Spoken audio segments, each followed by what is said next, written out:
Welcome to Virtue in the Wasteland, a podcast about culture, religion, and issues that truly matter. Your hosts, Dr. Jeff Mallinson and Dr. Daniel Van Voris, will discuss ways to cultivate civic courage in our age of narcissism and nihilism.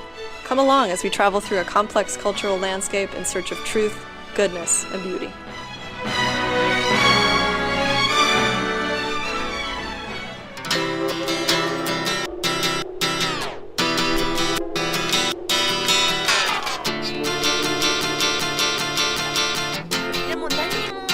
What's going on?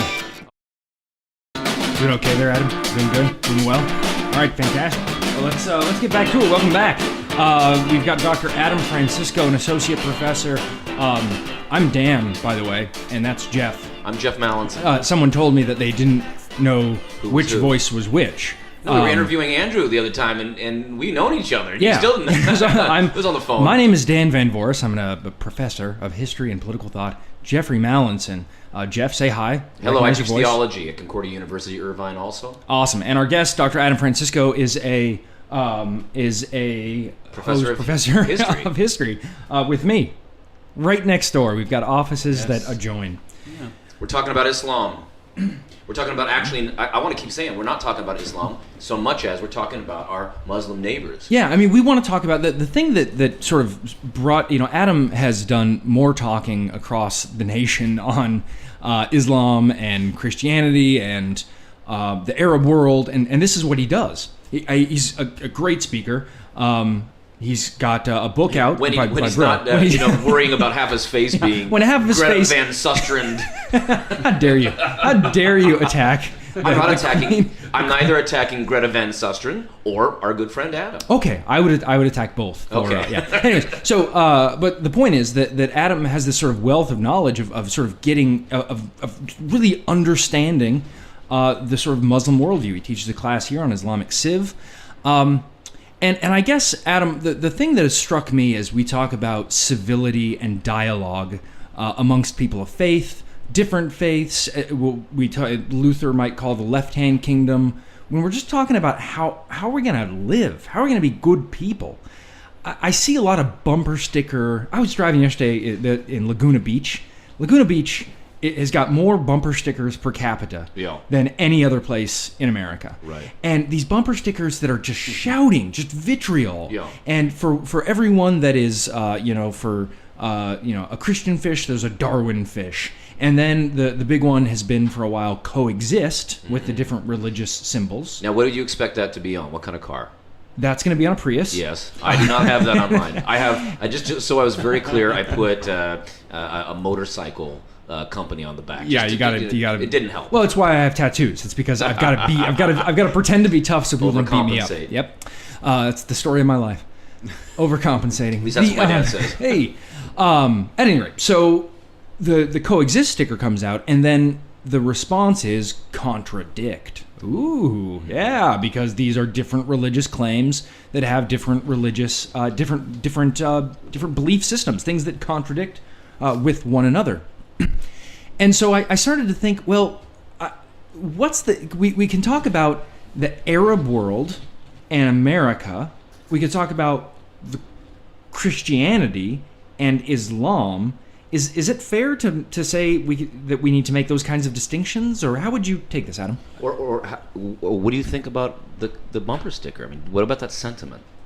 Well, I think bumper stickers kind of tell you more about the person in the car than they do. I think that's why we react against them. You know, it's just sort of a cliche-ish drive-by type of sentiment on these bumper stickers. But I mean, coexist. It depends what you mean by that.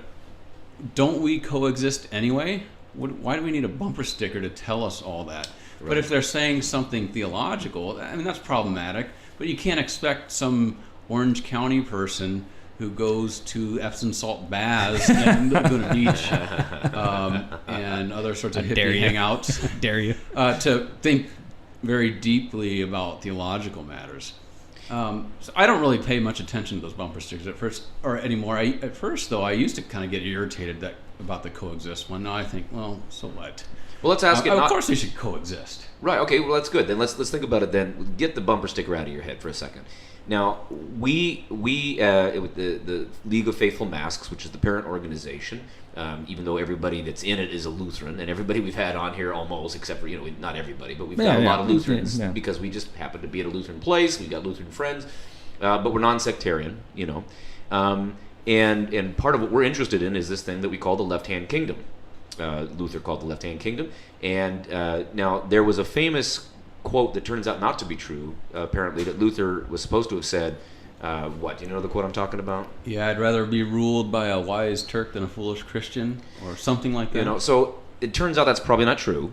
Right. It wasn't. There's no record of him actually saying this. But do you think that would fit with what he meant by this kind of left-hand kingdom world in that sense, coexisting?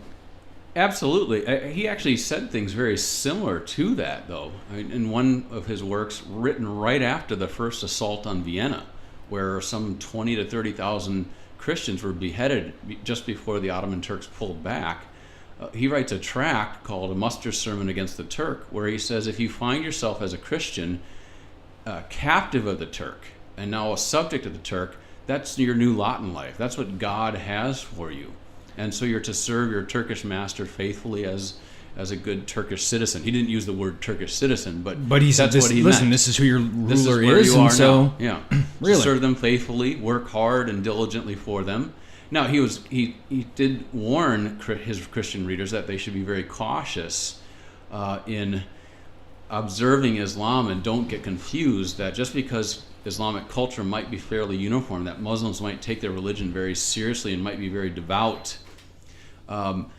Don't take that as a mark of a true religion. So he would distinguish between the religious or the sacred realm, the right-hand kingdom, and the left-hand kingdom. In the left-hand kingdom, Christians can operate anywhere.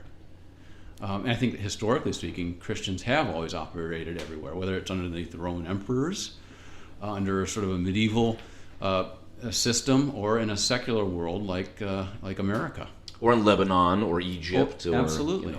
Now, that's getting tougher, though. You mentioned Egypt. Coptic Christians are having a real tough go at it. I mean, it's almost tragic. There's a book out by a man named Raymond Ibrahim, an Egyptian American, where he traces or looks at the history of the rise of a almost unprecedented persecution of Christians in the modern world that's going on, which has Egypt as its epicenter. Some people say this is George Bush's fault. What would you say?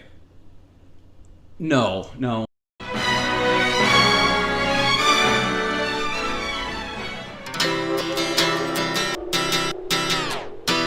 right, now Jeffrey, tell me, what did you learn?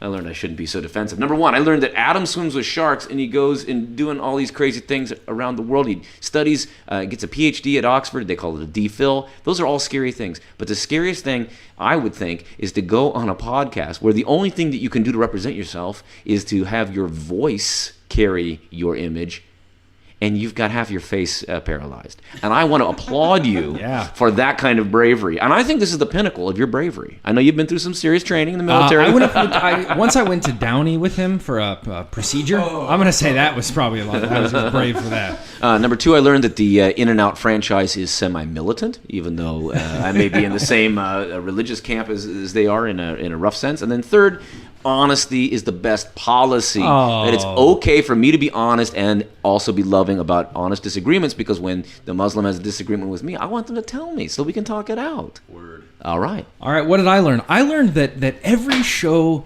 I do with Jeffrey, I'm going to learn just how much older he is than me. When he talks about the problem with the kids and Britney Spears and Lindsay Lohan, I think Britney Spears is a mother, isn't she? Well, that doesn't necessarily mean. But I mean, I want you to say Rihanna or Selena Gomez or what's the matter with I honestly couldn't tell you what they say. All right, I'm just saying you're they are singers, right? They are. Well, yeah. Well, they fall into that category. And then the second thing I learned was that I think that bumper sticker theology or bumper sticker philosophy or ethics just doesn't work. That even in this dialogue we've had with Adam, and trust me, we've been doing this just together, just around our table and by our offices, this is really difficult stuff. And the answer isn't the answer. We don't have the answer on the far left saying let's all just hold hands, and the answer isn't on the far right saying let's put on our sumo wrestling suits and go at it.